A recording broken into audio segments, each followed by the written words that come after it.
Welcome to HortTube. My name is John Putnam. Interesting video this morning, I think, because we're down at a place called Piccadilly Farms in Bishops, Georgia. It's just outside of Athens, Georgia. We frequent Athens quite a bit, but we had never been to this nursery, which also is open to the public. You can give them a call, make sure they're open, but they have super interesting plants here. And within the nursery, there is a multi-acre garden. It's been planted for a long time, and so a lot of the specimens are quite mature. It's divided into several gardens. There's a beautiful conifer garden here behind me with, again, specimens that have been in here for a long time, and some newer planted, but a lot of things that have been here for a long time, so you can really see what they're going to become in your garden.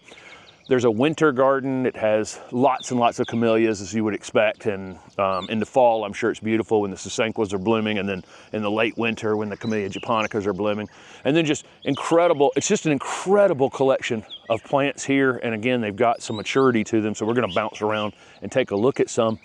We come to Athens all the time, but we've never come to this nursery, and the way we ended up getting here was that Steph and I and the dogs travel in an RV frequently, and we use an app called Harvest Host to find places to stay frequently rather than staying in the RV parks, and they're a Harvest Host. So we were actually able to, we're up before them in their nursery filming this morning, which is kind of fun, and we bought some plants, and that'll be in a separate video. I literally yelled basically before we left the house, no more plants, because we've been planting so much moving plants. And then we came to Athens, and now we have a collection of plants we're taking back. So that'll be in a separate video. But we're going to bounce around here and see some of these interesting larger specimens.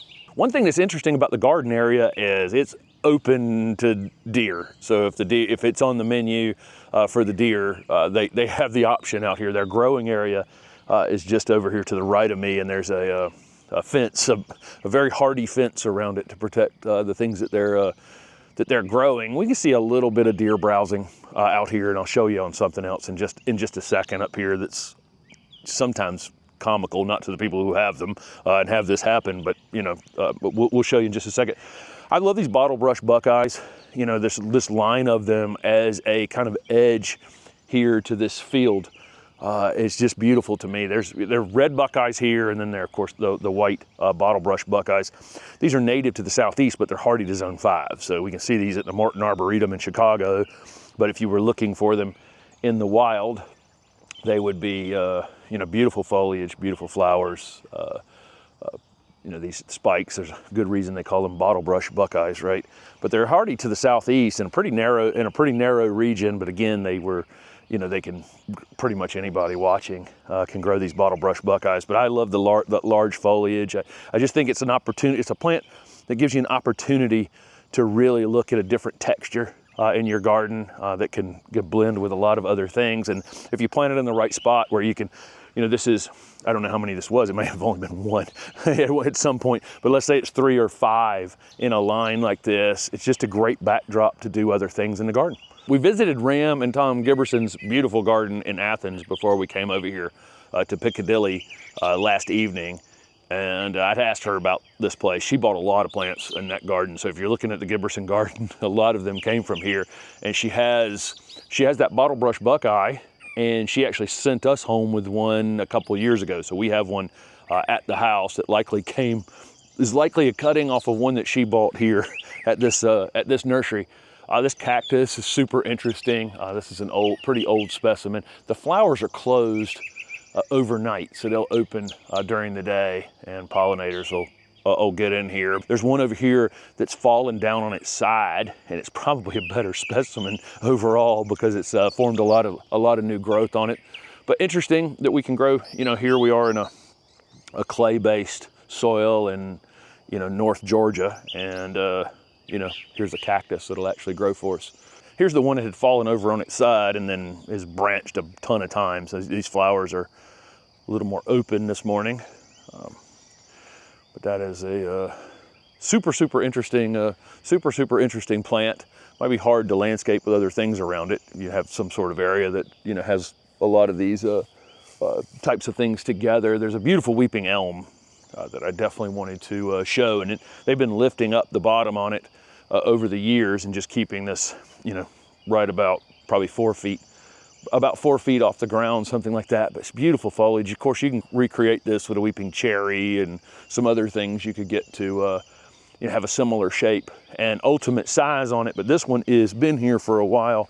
It is, you know, the diameter on it's probably, you know, 12 inches at this point, 10 to 12 inches, something like that. Pretty specimen though, real standout. As soon as we rounded the corner to go into their little, you know, to go into their shopping area, I looked back and saw this. It's just an absolutely perfect specimen. You see how beautiful and contorted this tree is under here, and you can also see down where the graft is on this tree. And then a piece was staked up at that point to try to get some height out of it. And it'll slowly gain a little bit of height, but you have to do some staking to get it like this. But I love the winged bark on the branches, and then of course this old cork-like bark on the old growth of these elms. I think a lot of this was planted with the intention of doing cuttings on them originally, so you'd have, you know, you'd have stock plants to root from.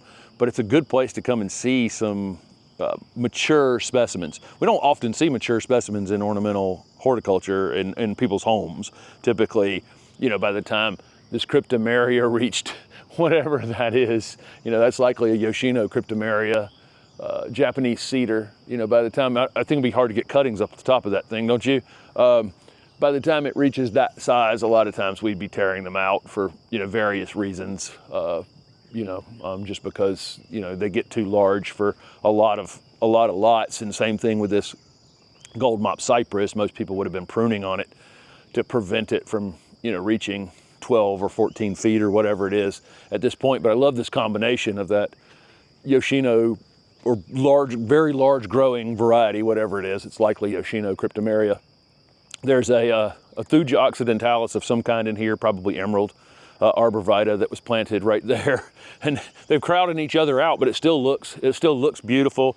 There's a very large magnolia, deciduous magnolia here. It's likely one of the sisters, Jane or whatever, because those typically have some repeat flowering on them during the summertime. So they bloomed super heavy earlier in the season, and then they just continue to flower. We have one right at the end of our street in Raleigh that blooms pretty much all summer long. Most of the flowers when it full flowers, the flowers are everywhere, but during the summer they tend to be right up on the top, towards the top of the plant. And this morning they're all closed up, but there'll be lots of open flowers on it later today. We see a lot of Cunninghamia in the neighborhood, the Chinese firs. They're putting on some new growth here right at the beginning of June. These things are pretty spiny along their branches. Pretty wicked. They'll fight back. And we've seen them colonize in a couple spots in the neighborhood where they've taken over quite a bit of space. But we run into this one occasionally. I think this is Glauca, which is the blue, has the blue new growth on it. Slightly different overall habit, really, but it has that blue new foliage on it, which is so striking. This one's in a bit of shade, so it's probably not as full, and the growth is a little behind. It would be bluer overall if it was in a little bit more open space, but really love that coloration on that new growth.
I said earlier in the video that this place is kind of an open buffet for deer, and this is an example of what they do to these Thuja occidentalis, or these eastern arbs. They'll just eat them, you know, up to the point where they can reach them. This one's come back out from it, and so hopefully they'll leave it alone enough. I think this is DeGroote's arborvitae, but you can see how narrow it grows naturally, but it's growing extra narrow down here at the bottom because obviously it was browsed on. But I'll get photos from folks occasionally where they've just literally just turned them into lollipops. They've eaten every single piece of green off the bottom of them. So from, you know, whatever they can reach their neck up and get, you know, up, there's, you know, they have foliage and look great. And then down below, they're like this. There's some gray owl. There's some newly planted things here and there. So they've come back in and filled in a few spots. There's some gray owl junipers that have been planted, some newer Natchez crepe myrtles that have been planted here, but the vast majority of this collection of plants are more mature. There's a trail system that runs through a good portion of the garden here, and again, you round a corner and you just see something new over and over and over again. It's amazing. Again, amazing collection of plants.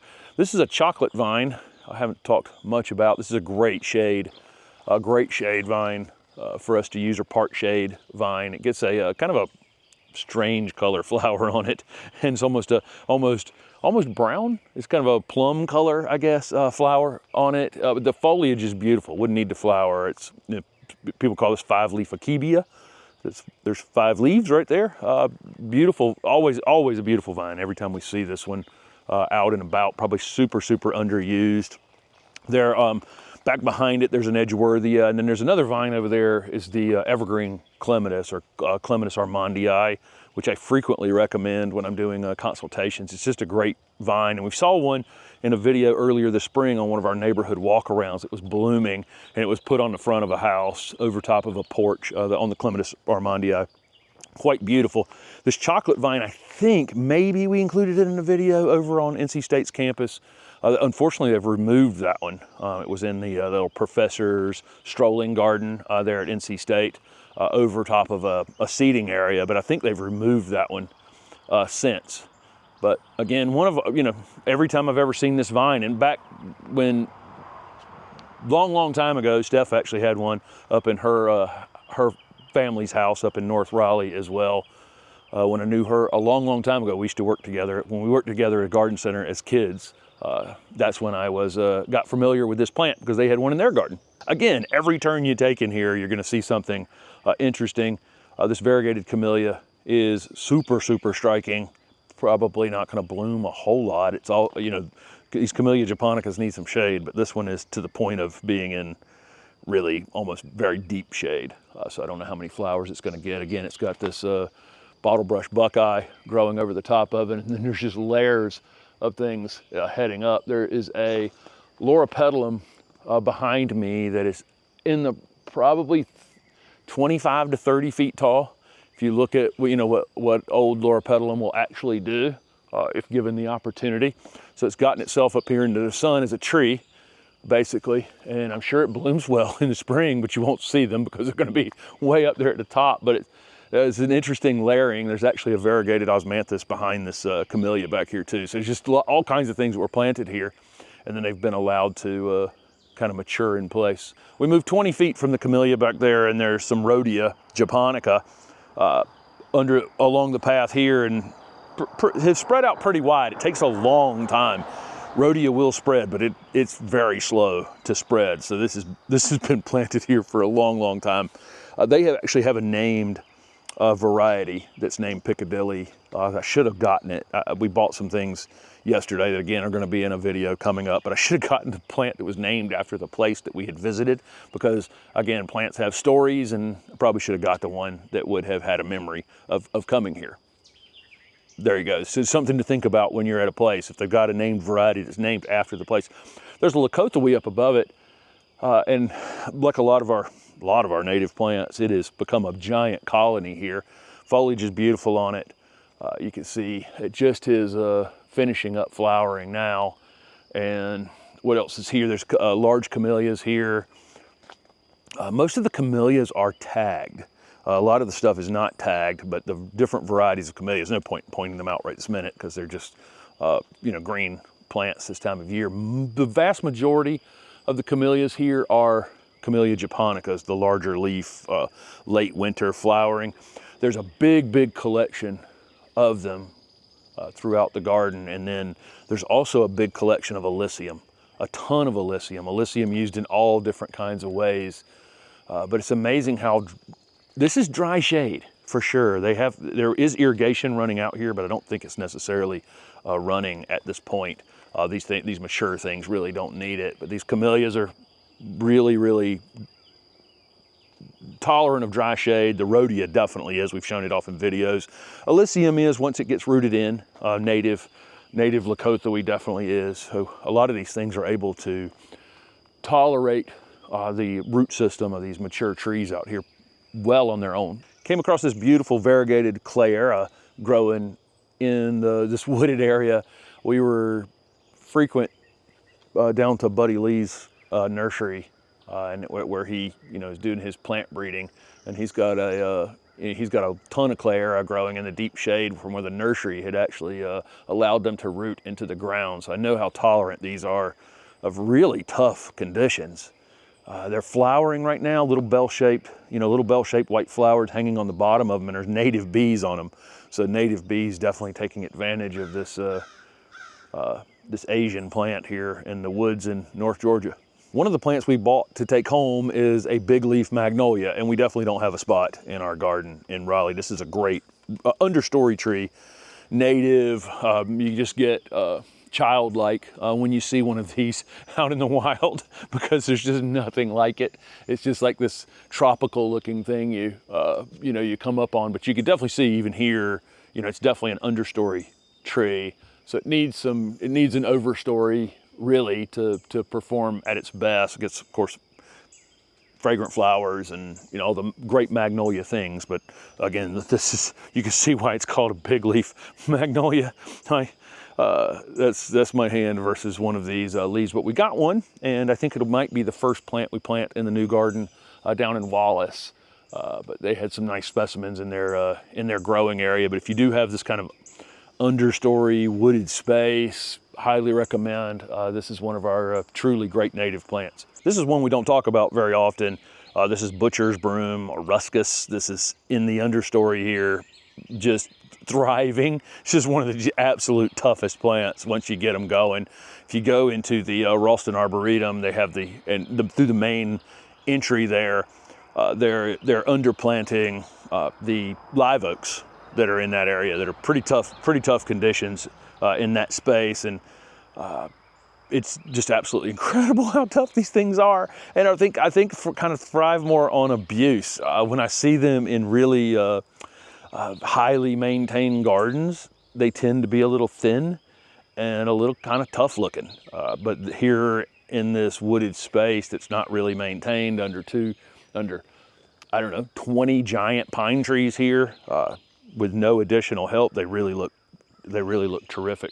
They'll get kind of a greenish, insignificant flower overall, and then the female flowers will become red berries that are actually very showy, very showy in the garden. These are native to Europe, I think, and they're kind of spiny. They're not the funnest thing to go out and maintain. Luckily, you just won't have to, but because they're so hardy in these kind of really tough dry shade conditions. It's amazing how shade tolerant some of these conifers are in this garden. It's kind of mind blowing how thick some of them are. Cephalotaxis is probably a little thin, but they prefer some shade. And there's a lot of ground cover cephalotaxis in here, which is one of the more drought tolerant ground covers. Lots of ground covers in here. We saw the rhodia, there are hellebores in here, lots of other things used. We've seen epimedium. So lots of kind of drought tolerant evergreen and non-evergreen ground covers in here. This cryptomeria, it's in the middle of a pine forest and it's so full. It's kind of amazing how much more shade tolerant some of these conifers are in this understory than you would think. And they're fuller than I would think they would have been. It's not really possible to show this off, how amazing this actually is, because there's narrow little paths we're walking down. And then, down here in the understory of these giant trees that, again, these pines are high shade, and I've talked a lot about high shade over the years. There is enough reflective light getting down in here that these conifers, like this dwarf cryptomeria, are quite full. I think this is an actual yew. That's an actual taxus or yew there. This is a false yew or a plum yew growing. You know, again, super drought tolerant. But look how full. I mean, look how full they are, without really a whole lot of light. Came upon one of our favorite trees that's at the J.C. Ralston Arboretum. This is a variegated Zelkova called Goshiki. I think Goshiki means 5 colors in Japanese, and you'll get some pinks that will show up in this foliage as well, but stuff showing you up there in the, you know, with the sun coming through it. And we walked around here last evening and saw it with the sun setting and this bright variegation on this plant, and it's early morning sunlight hitting that branch over there. How bright these leaves are. This one is, I guess, if I'm guessing, 30 to 35 feet tall, something like that at this point. But there's one in the White Garden at the J.C. Ralston Arboretum, and you can see why you would add this to a White Garden.